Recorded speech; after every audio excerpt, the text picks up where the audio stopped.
I continue to be in awe of these families and not only what they have suffered through, but their commitment not just to their children, but to our children.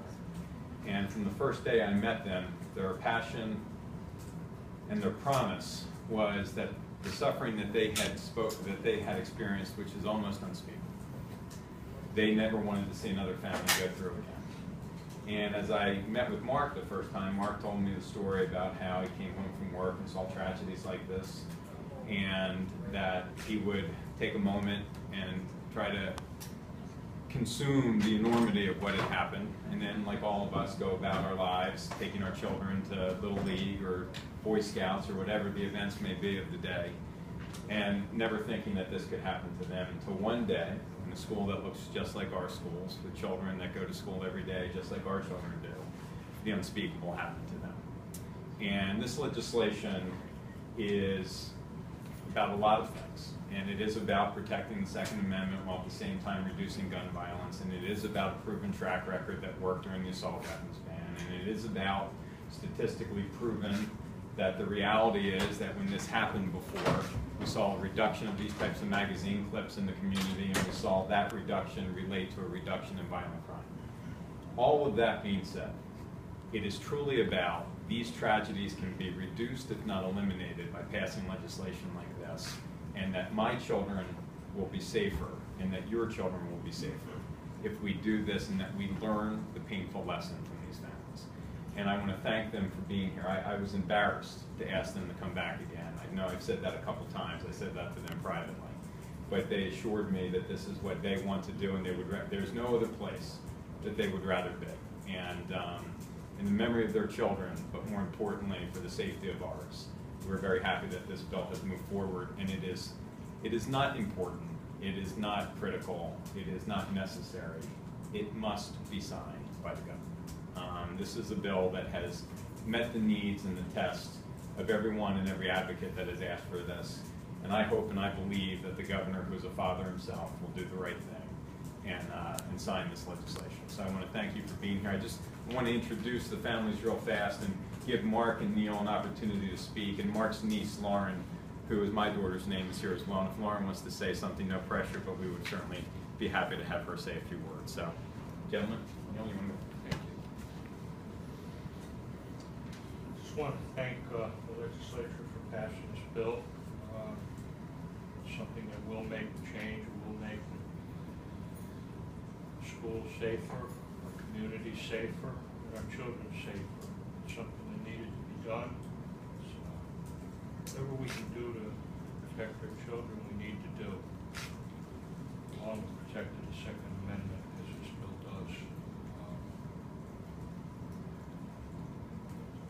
What happened to us in Sandy Hook could happen to anybody, happen in any community.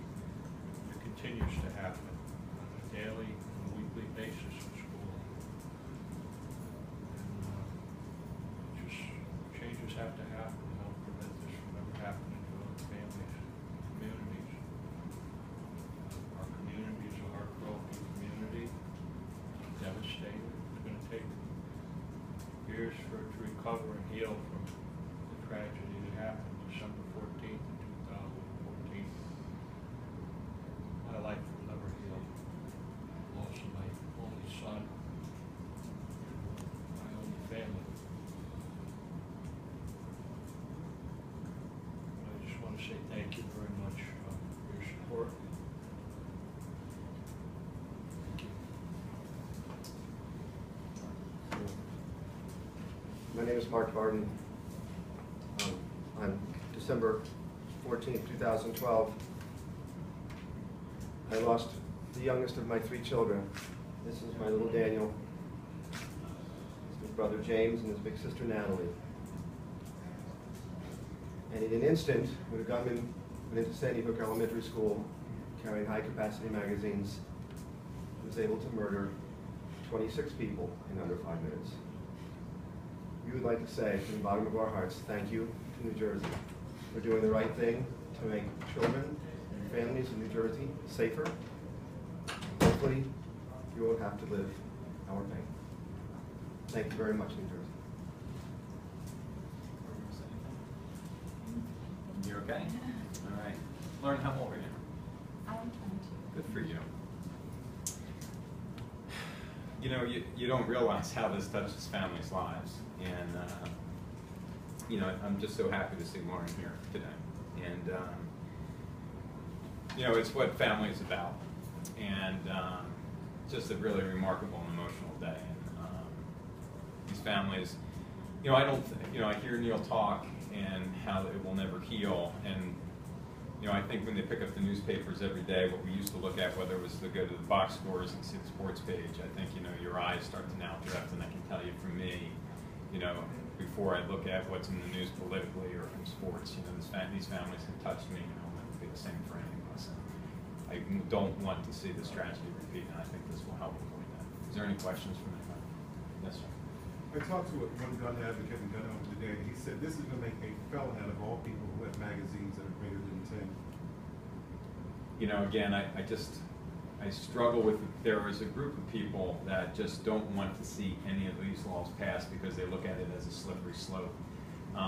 There are true gun owners and sportsmen who have rallied behind all of these laws, including this one, and recognize it. I spoke with the sheriff of Camden County, who is a staunch supporter of what we're doing and believes it will make a difference. But specifically as to that gentleman's point, we've added in the amendments today a 180-day grace period that will allow people that have magazine clips to be able to transfer those and exchange them, to be able to retrofit them so that they are 10 magazine clips, and to really allow them the opportunity of 180 days after the law passes to know that they can handle their business personally and privately and not subject them to that. And we've heard those complaints, and we've made the necessary changes.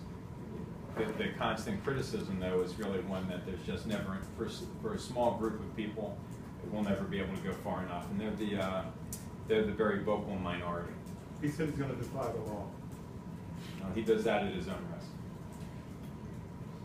Obviously, the bill now goes to the governor's desk. What's your message to him? He hasn't given much indication one way or the other about his thoughts on the bill. What would you suggest?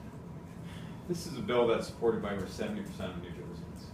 And, you know, not to divert off of the topic of the day, but surrounding us, obviously, between now and the end of June is the budget crisis. And I think the governor's made too many decisions with an eye towards what's next for him as opposed to what's right for New Jersey.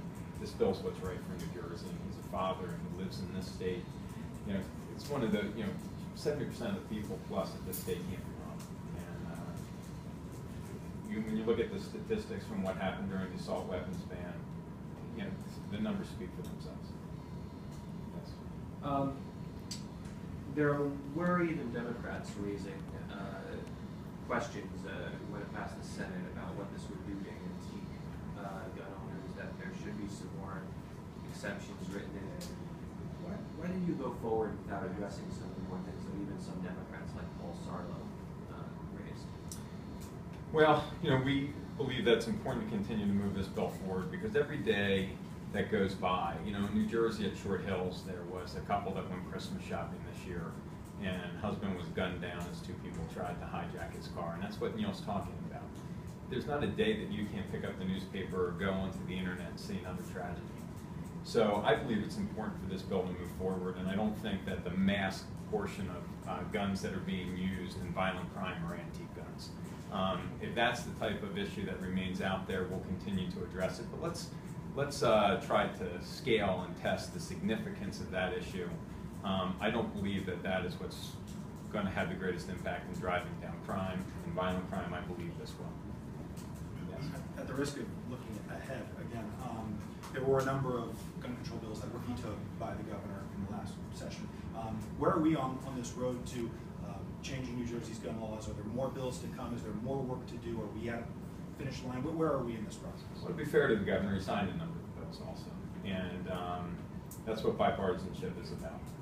I wish he would have signed all of them. There was a lot of work that went into them, but I will tell you that while each of those bills were important, from the first day that we started to publicly talk about this package of bills, law enforcement, the advocates, and the families, most importantly, singled out this magazine capacity bill to be the singular most important bill that would reduce crime.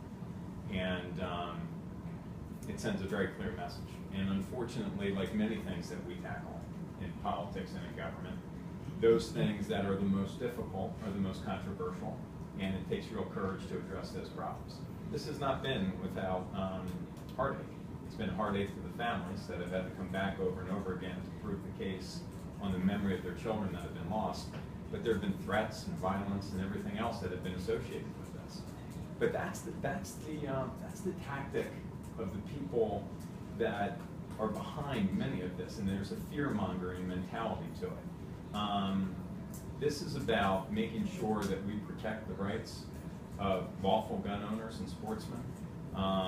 You know, as I've said many times, a true sportsman who goes to the shooting range, that shooting range, I don't ever see any of the competition where the shooting range shoots back. You know, the reality is that the greatest inconvenience is after 10 rounds they have to reload. If that would have saved the lives of these children, if in Arizona, where Congresswoman Gifford was shot, if that would have saved the life of Dallas Green's granddaughter, I can guarantee you that there isn't a family alive that wouldn't take that opportunity. Can I ask you just a follow-up? Sure. You mentioned threats. Were you ever threatened as a part of this process? You know, we've received, you know, crazy and ridiculous letters that are not signed and that had no fingerprints on them, because we had been instructed since my first day here, when we received something like that, to turn it over to the state police. And you know, I think it would be very hard for you to write me a letter, and you and I have worked together for a long time, that you would send me a letter that has no return address and no fingerprint. Did you take it seriously? No. Assemblyman, you mentioned this a bit in response to Luke's question, but is there anything in particular that you're prioritizing in terms of gun legislation after this? I come back to, from day one, the families have said this is the most important piece of legislation. That's why I've had such a laser focus on doing this, and my goal is to get this done. But I would love to work with, the gun advocates as well as members of the NRA. I don't want to dismiss the fact that we hear from NRA members all the time who are active members of the NRA and support this type of legislation. And those are really valuable assets and resources for us, because they're people that are using guns responsibly within the confines of the Second Amendment. Some of the family members that were impacted in Sandy Hook were gun owners, and you know, they are sportsmen. You know, it's why this is so frustrating in so many ways. And to you and also the families, this has been a long journey with this bill, a long path. Could you talk a little bit about, you know, the time that's elapsed, all the work that's gone into it, and your feelings on it getting passed today? I think it's something this important. It's vital that we take the time to do it right. And I know the legislators have listened to everyone, have listened to all the feedback from everybody who wanted to weigh in on this debate, and they've crafted the bill in such a way that it seems to ride a nice balance between gun advocates and gun legislation advocates, and New Jersey residents will be safer in the process. This is the family members here, not necessarily you, but everyone. Is this the third time they've been down here, or is it more than that? Well, it might be the fourth or fifth.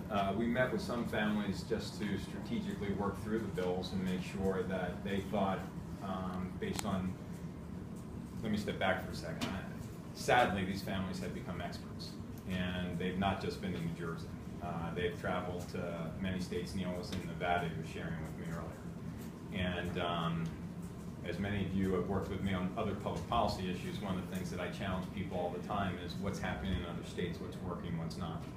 So we met with the families to strategically plan and figure out what would work, and you know, what had they seen that was of the best cases, and that's how a lot of the legislation in the package had originally been drafted. So they've been here a number of times working with us strategically and on and researching it from a public policy standpoint.